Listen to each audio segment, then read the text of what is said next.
So a little over a month ago, I uploaded 2 videos on my YouTube channel about my and my husband's experience with getting COVID. Since then, I've been getting the same questions asked over and over again, so I thought I would create one third and final video about our COVID experiences to answer the 6 most frequently asked questions on those 2 older videos. Quick disclaimer before I get in this video, anything I say is not medical advice. This is just me telling you about my experience, and please talk to your doctor if you are looking for specific medical advice for yourself. So the first are questions related to testing.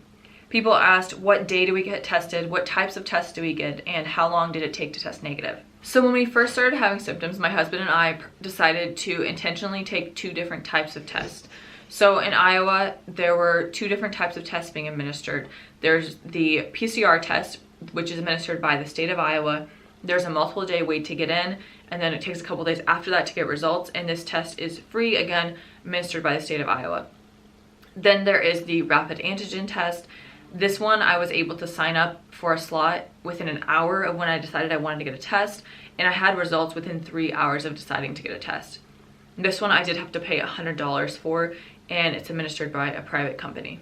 If you are interested in what the differences are between the antigen test and the PCR test, I'll put a link in the description below with more details about the 2 types of tests.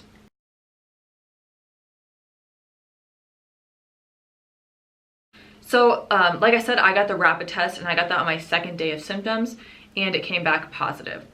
Then my husband, he signed up for the PCR test, but he wasn't able to get in until his 7th day of symptoms, and I think it was on his 9th day of symptoms, it came back also positive. So then after our symptoms subsided, I decided to sign up for a PCR test for the state of Iowa, and I had this test on 16 days after my first symptoms had started, and it came back positive again.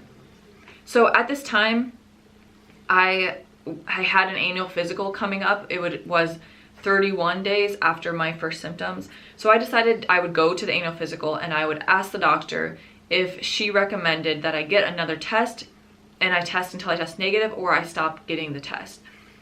And what she said lined up with what I've been reading online, which is that you can test positive for months after you get COVID, but you're only contagious for the first couple weeks.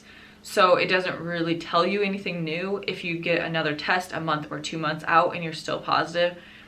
And so she advised to not get any more tests. And again, that lined up with what I was reading and what I was thinking, because every time I go get a test, that is a test someone else cannot have. And that also increases the wait time for people who actually might really need to know, because they are currently contagious and don't know that they have COVID. So technically, we have gotten 3 tests and all have been positive, and we have not gotten a negative test at all. And we do not plan to get tested anymore. Unless, of course, we get new symptoms in the future. But if we're symptomless, we do not plan to get tested anymore.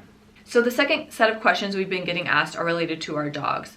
So in the second video, I did show our dogs, and a lot of people got concerned and asked if our dogs got COVID from us. And before I uploaded that video, I didn't even know that dogs could get COVID. I have since read that this is true. They have found positive COVID in some dogs. Fortunately, our dogs did not get sick and did not show any signs of having COVID. And also, some people asked if we had people watch our dogs, and we didn't. Again, we had no idea that that was even possible, but our dogs seemed super healthy and super normal and never seemed any different than their normal selves. So the third question is by far the most asked question I have gotten on my first video about our symptoms, and that is, did you and your husband have a fever? So in my symptoms video, I forgot to talk about whether we had a fever, but I did put a screen in at the end saying, hey, I forgot to talk about this. This is the answer. But I'm sure there's lots of people who didn't watch all the way to the end. And so then, like I said, like every day I've been getting asked 2, 3, 4, 5 times a day whether we had a fever. So let's answer that question. So I took my husband's temperature on his 2nd and 3rd day of symptoms, and I didn't write it down, but it wasn't over 100. And then I took my own temperature every single day that I had symptoms, and the highest that I got was 99.6, which I think is technically called a low grade fever. I will say that I think my temperature normally runs at like 97.5, so I think it's a little bit lower than the average person. So potentially 99.6 was a fever for me, but I never got over 100. So that's, I guess all I can explicitly say is the highest my temperature got was 99.6. whether you think that's a fever or not, that's the answer to the question. The highest my temperature got was 99.6. Next question was, did you have shortness of breath? And this one was less of a question from people and more of people were stating it as a fact. I had two of my top comments on both videos were saying things like, you seem out of breath or you seem short of breath. And so I just wanted to address this question. So I thought about talking about this in my symptoms video, but I felt like I couldn't definitively say yes, I was short of breath or no, I wasn't short of breath. And so I didn't put it in there. So let me tell you the details of what I know. So on my 8th day of symptoms, I started noticing that I was taking really deep breaths. And so I started getting worried because I know the 2nd week of symptoms is when people have breathing issues. And so I was thinking, am I actually having breathing issues, or do I know people have breathing issues? And so I'm thinking about my breathing more. So I ordered an oximeter, which is the little thing you can attach to your finger and it tells you your oxygen saturation, I believe. I'll go get mine actually. So this is what I ordered at my 8th day of symptoms. You just put your finger inside. So my oxygen saturation right now is bouncing between 97 and 98. And my heart rate is at 86. I just ran to the bathroom and ran back here, so that is possibly why. And when I got this on it came through Amazon, so it came like on the 8th or 9th day of symptoms.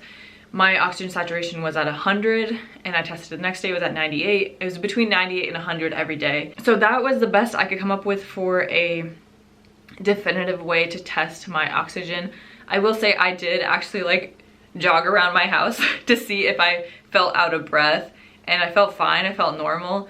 So I guess what I would say is any test I could do to see if I was having oxygen problems indicated I didn't have any problems.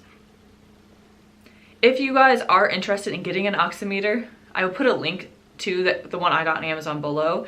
I do wish I would have had it from the beginning, because then I could have just checked every day just along with checking my temperature. And then I could have known for sure, like I didn't have anything wrong with my breathing throughout the whole process, instead of just knowing after day 8, I definitely didn't because I was testing it every day.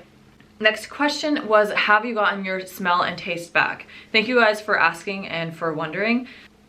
So I lost my smell and taste completely like on my 4th day of symptoms, and 8 days later was when I first started getting it back. And then I felt like it came back maybe 5 to 10% per day after that, until I had my smell and taste completely back. So at this point, I do feel like it is completely back to normal. And then the final question, a lot of people asked, how are you doing now? And do you have any long-term impacts? Again, thank you guys for caring and for asking. And the nice thing about having the annual physical 30 days after my first symptoms was that I was able to get everything tested to see if everything was lining up good, and everything was good. We did blood labs, everything came back good, took my blood pressure, my oxygen, my weight, and everything looked good. Hopefully that answers the questions you guys might have had. Thank you all for watching. If you are interested in seeing other videos from me, you can subscribe to my channel. And if you found this video informative, please give it a thumbs up. Thank you all for watching, and stay tuned because I'll have a new video out soon.